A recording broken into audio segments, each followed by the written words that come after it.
আপু আবার? আপু তুই মন খারাপ করিস না রে।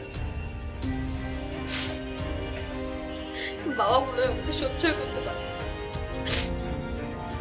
আপু এরকম কিছু না, বাবা এখন একটু রেগে আছে, আর কিছুই না।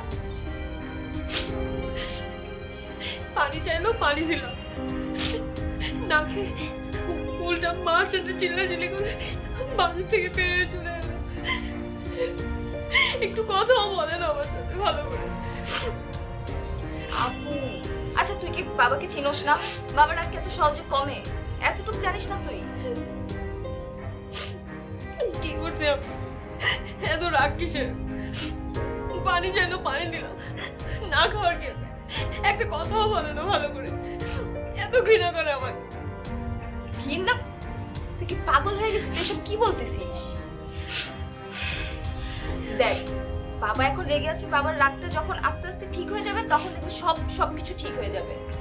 তখন দেখবি নিজে আবার তোর কাছে এসে খাবার চাইবে, যে পিয়া খাবার দে আগের মতো। আমি মনে হয় এখানে এসে আবার অশান্তি সৃষ্টি করি। আমার না তোর এইসব কথাবার্তা শুনে আমার কানটা ঝালাপালা হয়ে গেল, সিরিয়াসলি। দেখ তোকে আমি বলি, বাবা এখন তোর উপর রেগে আছে, তুই সামনে আসায় বাবা এটা প্রকাশ করতে পারতেছে না, তাই একটু অভিমান করছে, এই আর কি। তুই কিন্তু ভুল ভাবতেছিস। খাওয়া দাওয়া করছিস? আমি খাবো না। চল খেতে, আমিও হয়নি। খাবো না আমি।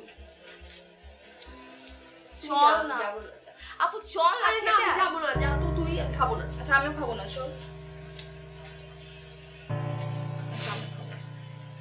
চল না আপু খেতে আয়। খাবো না আমি।